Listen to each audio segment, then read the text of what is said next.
Hello दोस्तों, कैसे हैं आप सब। मैं कपिल शर्मा आपके अपने चैनल स्टडी विद कपिल में आपका स्वागत करता हूं। रोजाना की तरह दोस्तों हम GK and GS practice set number 41 लेकर आया हूं। दोस्तों ये प्रैक्टिस सेट आपकी सभी परीक्षाओं में महत्वपूर्ण सिद्ध होगा। आइए देखते हैं क्वेश्चन नंबर 1। क्वेश्चन नंबर 1 क्या कहता है दोस्तों, जैन परंपरा के अनुसार जैन धर्म में कुल कितने तीर्थंकर हुए। आपको पता है दोस्तों, तीर्थंकर हुए थे जैन धर्म में, कितने हुए थे ये पूछ रहा क्वेश्चन, कितने तीर्थंकर हुए थे। तो option A 20, option B 22, option C 24 और ऑप्शन डी है 14। तो कितने हुए थे दोस्तों, अगर हम बात करते हैं जैन परंपरा के अनुसार कितने तीर्थंकर हुए थे दोस्तों, तो 24 तीर्थंकर हुए थे। कितने, 24 तीर्थंकर हुए थे। और 24वें कौन थे दोस्तों, जो अंतिम और 24वें कौन थे, वे थे महावीर स्वामी। कौन, महावीर स्वामी। ठीक है, अच्छे से याद रखेंगे दोस्तों, महावीर स्वामी जी थे 24वें और अंतिम जैन धर्म के 24वें तीर्थंकर। अगर मैं बात करूं पहले कौन थे, तो पहले या अंतिम पूछता दोस्तों, पहले थे ऋषभदेव। कौन से, ऋषभदेव थे दोस्तों, ऋषभदेव। ठीक है, पहले कौन से थे, पहले ऋषभदेव थे दोस्तों। और अंतिम या 24वें पूछे तो महावीर स्वामी थे।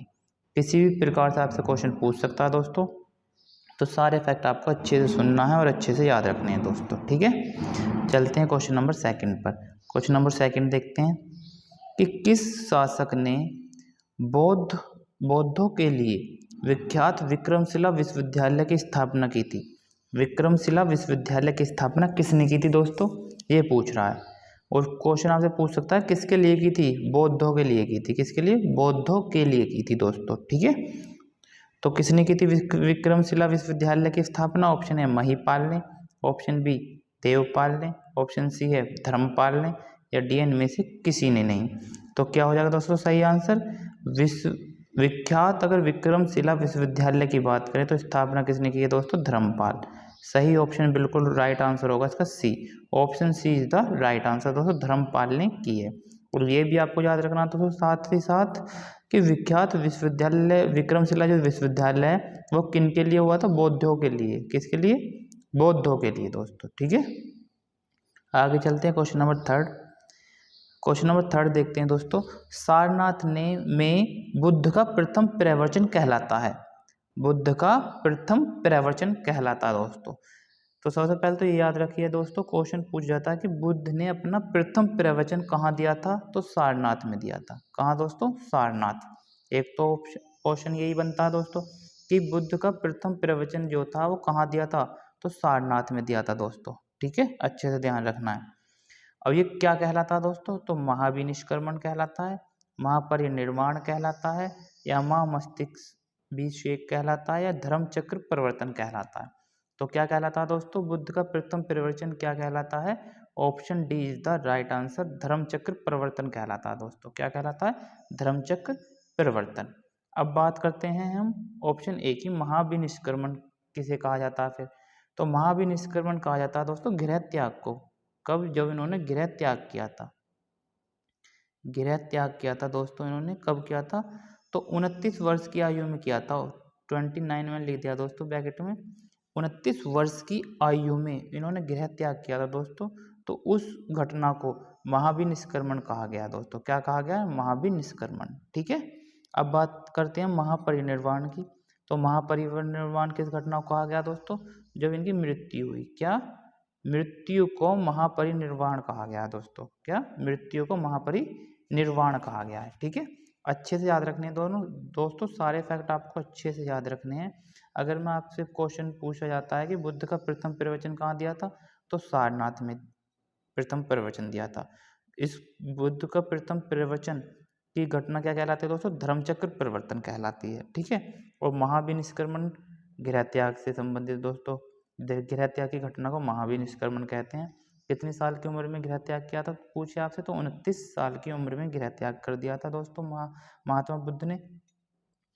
और महापरिनिर्वाण किससे संबंधित है, मृत्यु। जब मृत्यु हुई थी दोस्तों तो उस घटना को महापरिनिर्वाण कहते हैं। ठीक है, आपसे पूछा जाता है कि बुद्ध के लिए, जो बौद्ध होते हैं उनके लिए सबसे महत्वपूर्ण त्योहार कौन सा होता है? तो पूर्णिमा होता है दोस्तों, बुद्ध पूर्णिमा। आपको अच्छे से पता है, बुद्ध पूर्णिमा।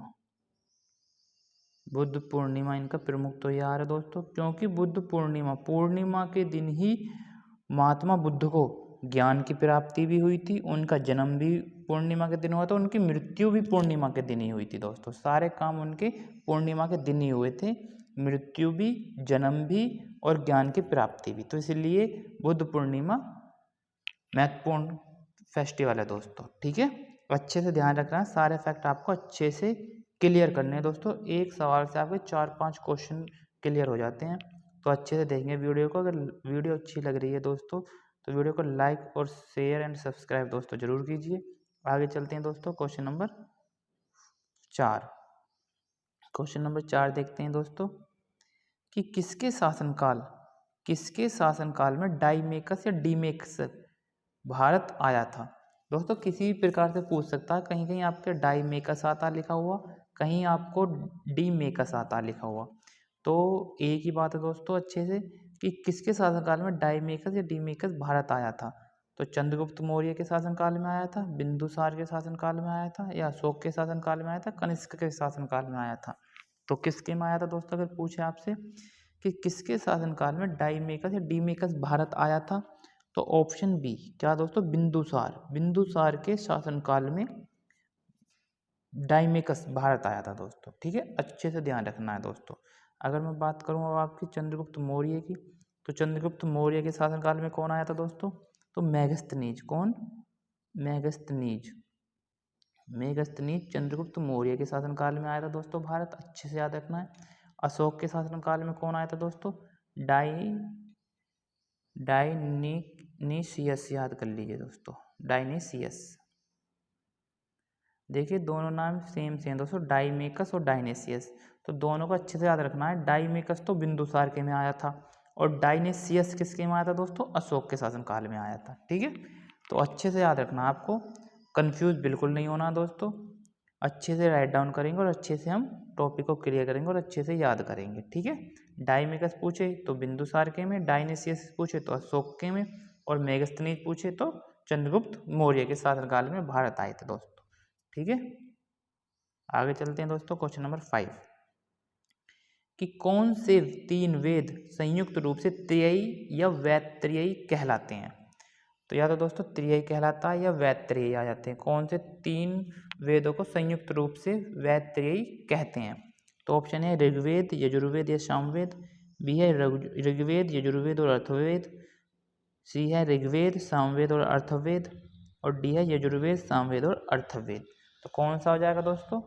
अगर मैं बात करूं संयुक्त रूप से कौन से 3 वेद हैं जिनको त्रियी कहा जाता है दोस्तों, तो ऑप्शन ए बिल्कुल सही आंसर है, ऋग्वेद, यजुर्वेद और सामवेद।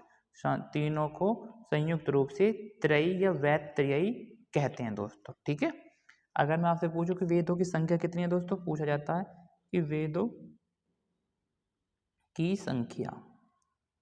की संख्या तो आपको लोग पता ही है दोस्तों कितनी होती है, 4 होती है दोस्तों। ठीक है, वेदों की संख्या कितनी है? 4 है। और सबसे प्राचीन वेद कौन सा दोस्तों, या पुराना वेद कह देते हैं, तो प्राचीन वेद कौन सा दोस्तों? प्राचीन कौन सा? सबसे प्राचीन आपसे पूछा जाता है ऋग्वेद। कई बार क्वेश्चन दोस्तों पूछा गया है, ऋग्वेद सबसे प्राचीन वेद है। और अंतिम कौन सा दोस्तों? अथर्ववेद है। ठीक है, तो सबसे प्राचीन वेद बहुत बार पूछा गया दोस्तों परीक्षाओं में कि ऋग्वेद है। कौन सा? ऋग्वेद। और कितनी संख्या दोस्तों? 4 संख्या होती है। और कौन से 3 वेद हैं जिनको संयुक्त रूप से त्रियी कहते हैं? तो ऋग्वेद, यजुर्वेद और सामवेद। ठीक है, आगे चलते हैं दोस्तों, क्वेश्चन नंबर 6। क्वेश्चन नंबर 6 है, अब आपके दोस्तों करंट से रिलेटेड क्वेश्चन है, अच्छे से पढ़ेंगे और आंसर देंगे। क्यूएस आधारित, विषय आधारित क्यूएस वर्ल्ड यूनिवर्सिटी रैंकिंग 2023 में पहला स्थान किस विश्वविद्यालय को मिला है? कि प्रथम स्थान किस विश्वविद्यालय को मिला है दोस्तों? ए स्टैनफोर्ड विश्वविद्यालय, बी है कैम्ब्रिज विश्वविद्यालय, सी है ऑक्सफोर्ड विश्वविद्यालय, और डी है मैसाचुसेट्स इंस्टीट्यूट ऑफ टेक्नोलॉजी। ठीक है, तो किसको मिली है दोस्तों प्रथम रैंकिंग? फर्स्ट रैंकिंग मिली है दोस्तों D option, Massachusetts institute of technology को प्रथम स्थान मिला है दोस्तों। ठीक है, ऑप्शन डी बिल्कुल सही आंसर है दोस्तों। इंपॉर्टेंट क्वेश्चन है, अच्छे से ध्यान रखना आपको। आगे चलते हैं दोस्तों, क्वेश्चन नंबर 7।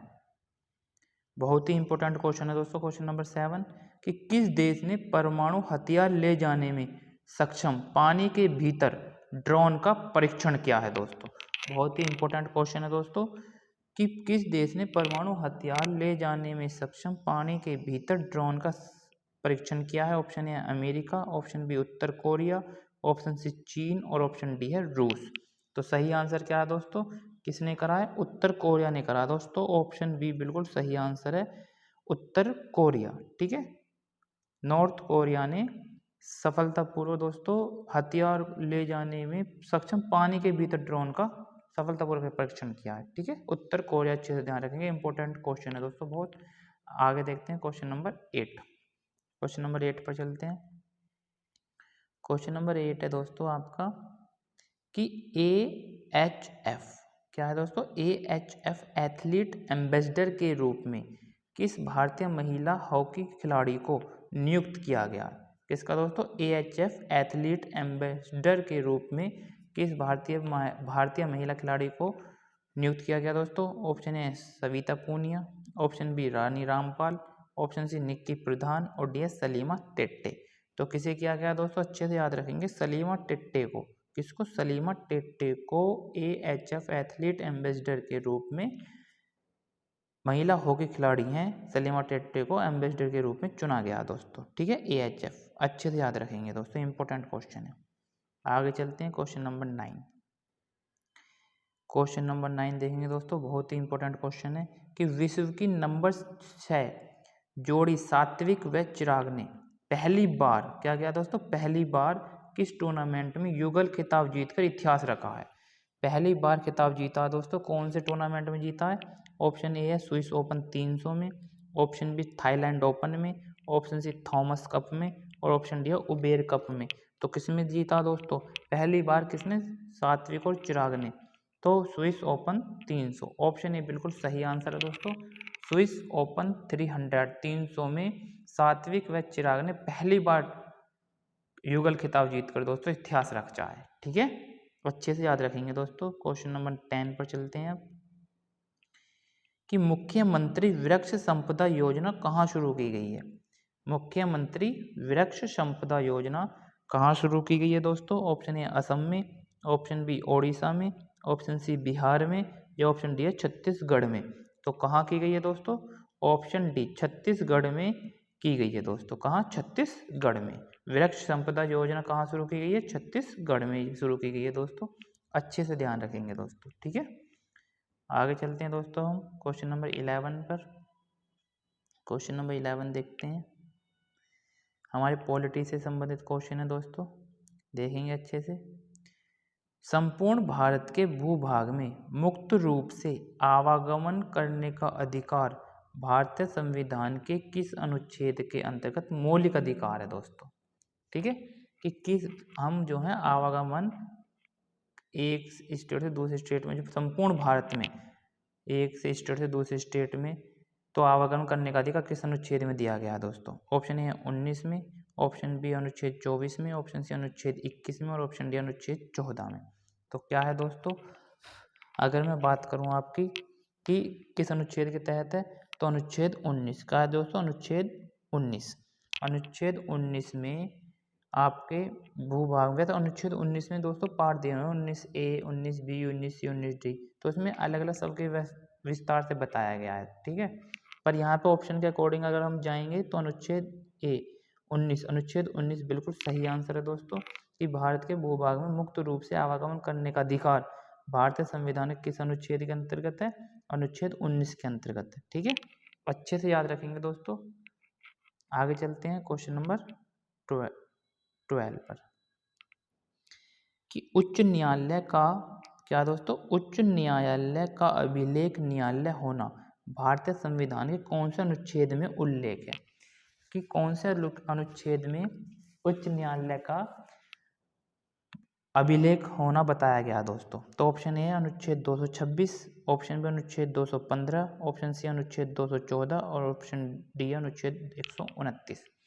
तो अगर हम बात करें दोस्तों उच्च न्यायालय की, तो उच्च न्यायालय का अभिलेख न्यायालय होगा, वो किसमें बताया गया दोस्तों? अनुच्छेद 215। अनुच्छेद 215 में बताया गया। ऑप्शन बी बिल्कुल सही आंसर है दोस्तों, अनुच्छेद 215। ठीक है। और अगर हम बात करें सर्वोच्च न्यायालय की, सर्वोच्च न्यायालय का अनुच्छेद 129 में बताया गया।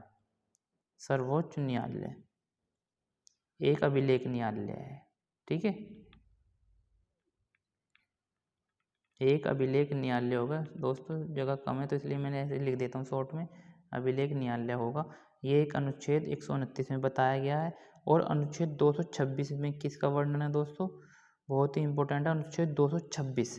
उच्च न्यायालय को, हाई कोर्ट को, उच्च न्यायालय को रिट जारी करता है दोस्तों। रिट जारी करने की शक्ति प्राप्त है अनुच्छेद 226 के तहत। ठीक है, 5 प्रकार के रिट जारी करते हैं दोस्तों।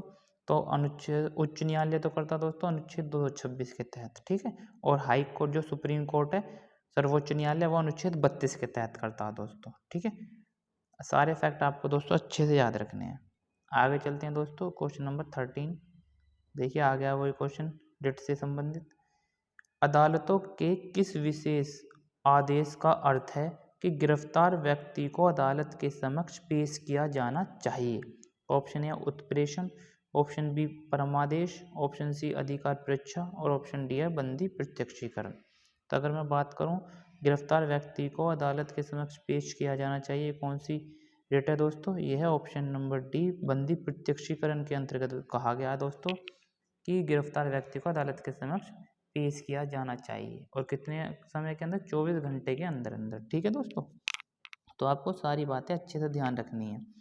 अगर रिट की बात करूँ मैं, सर्वोच्च न्यायालय मैंने आपको ऊपर बताया था, उच्च न्यायालय 226 के अकॉर्डिंग करता है दोस्तों। सर्वोच्च न्यायालय किसके कितने के अकॉर्डिंग करता है दोस्तों? सर्वोच्च न्यायालय करता अनुच्छेद 32 के, किसके? 32 के अकॉर्डिंग, अनुच्छेद 32 के अकॉर्डिंग सर्वोच्च न्यायालय रिट जारी करता है। कितने प्रकार की करता है दोस्तों? 5 प्रकार की करता है। एक तो उत्प्रेषण, एक परमादेश, एक अधिकार परीक्षा और एक बंदी प्रत्यक्षीकरण और एक क्या? प्रतिषेध। कौन सी बचती है दोस्तों? एक लास्ट, प्रतिषेध। 5 प्रकार के रिट जारी कर सकते हैं अनुच्छेद 32 के तहत। ठीक है, और सर्वोच्च न्यायालय मैं आपको पीछे क्वेश्चन में बता चुका हूँ 226 के तहत जारी करता है। ठीक है, 5 प्रकार के रिट अच्छे से ध्यान रखेंगे दोस्तों। आगे चलते हैं क्वेश्चन नंबर 14। क्वेश्चन नंबर 14 है दोस्तों कि भारत में निम्नलिखित में से कौन सा विधेयक राज्यसभा में पुनर्स्थापित नहीं किया जा सकता? ऑप्शन ए धन विधेयक, ऑप्शन बी साधारण विधेयक, ऑप्शन सी संविधान संशोधन विधेयक और ऑप्शन डी है संविधान संशोधन और साधारण विधेयक दोनों। तो भारत में निम्नलिखित में से कौन सा विधेयक राज्यसभा में पुनः स्थापित नहीं किया जा सकता दोस्तों? ऑप्शन ए बिल्कुल सही आंसर है, धन विधेयक। कौन सा दोस्तों?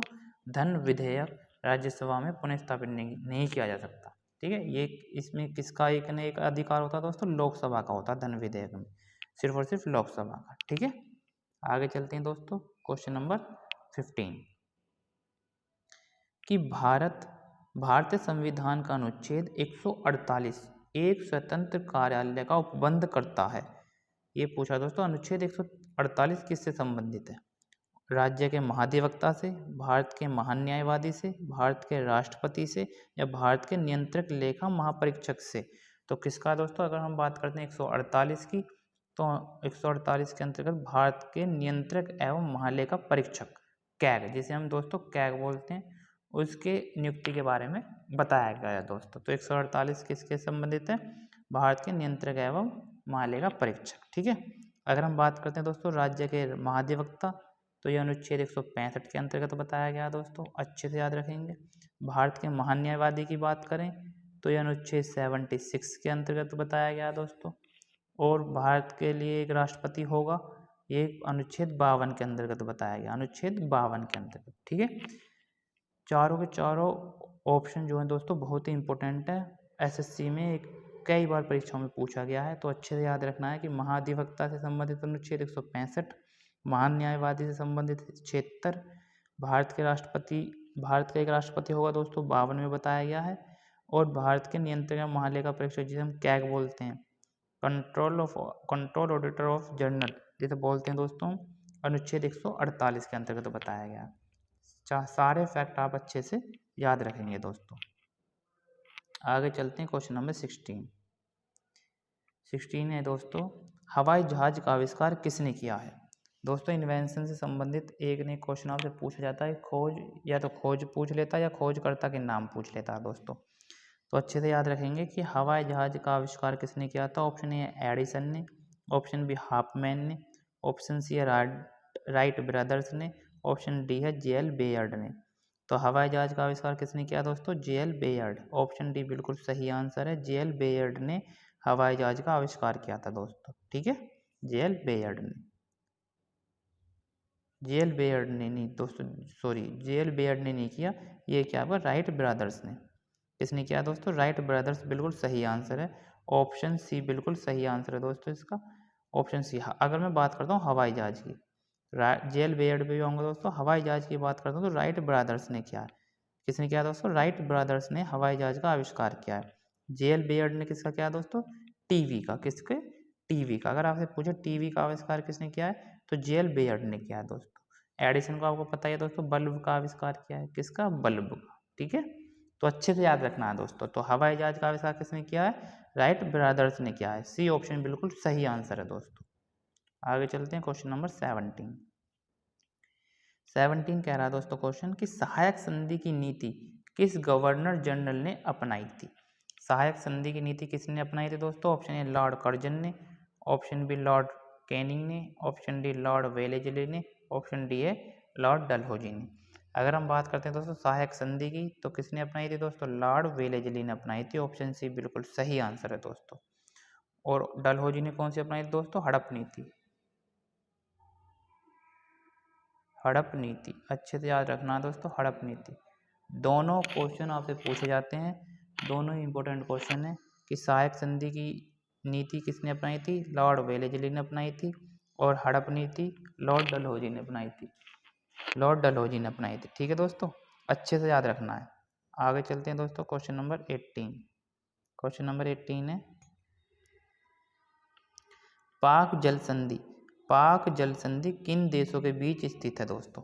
पाक जल संधि किन देशों के बीच स्थित है। ऑप्शन ए भारत एवं चीन, ऑप्शन बी भारत एवं श्रीलंका, ऑप्शन सी है भारत एवं नेपाल, और ऑप्शन डी है भारत एवं पाकिस्तान। तो अगर हम बात करें दोस्तों पाक जल संधि की, तो किन देशों के बीच है, भारत एवं श्रीलंका। ऑप्शन बी बिल्कुल सही आंसर है दोस्तों, भारत एवं श्रीलंका। यहाँ पे कंफ्यूज हो जाते हैं दोस्तों कि पाक समझ के कि भारत एवं पाकिस्तान के बीच होगी, बट ये याद रखना आपको अच्छे से, पाक जल संधि किससे संबंधित, किन देशों के बीच है दोस्तों, भारत और श्रीलंका के बीच है। ठीक है, आगे चलते हैं दोस्तों क्वेश्चन नंबर 19। हल्दी घाटी का युद्ध 1576 में किनके मध्य हुआ था। क्या पूछा दोस्तों, हल्दी घाटी का युद्ध 1576 में किनके मध्य हुआ था। ऑप्शन ए है अकबर एवं बाबर, ऑप्शन बी अकबर एवं महाराणा प्रताप, ऑप्शन सी बाबर एवं इब्राहिम लोधी, और ऑप्शन डी हुमायूं एवं राणा सांगा। तो अगर हम बात करते हैं हल्दी घाटी का युद्ध कब हुआ था, एक तो याद रखना आपको दोस्तों 1576 में हुआ था।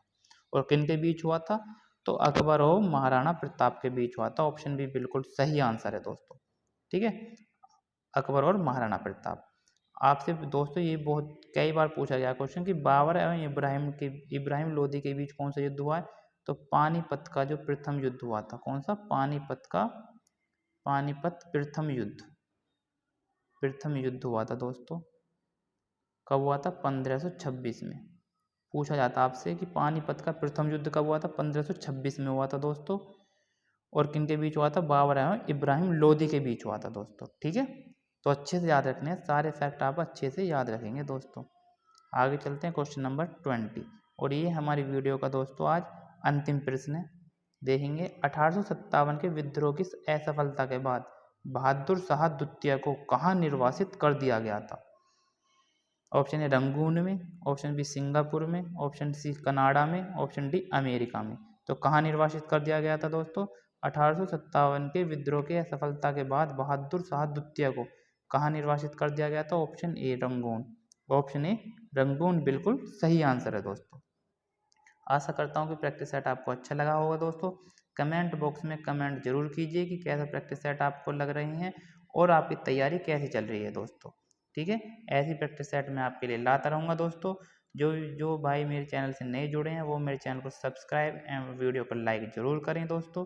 मिलता हूँ नेक्स्ट वीडियो के साथ। धन्यवाद।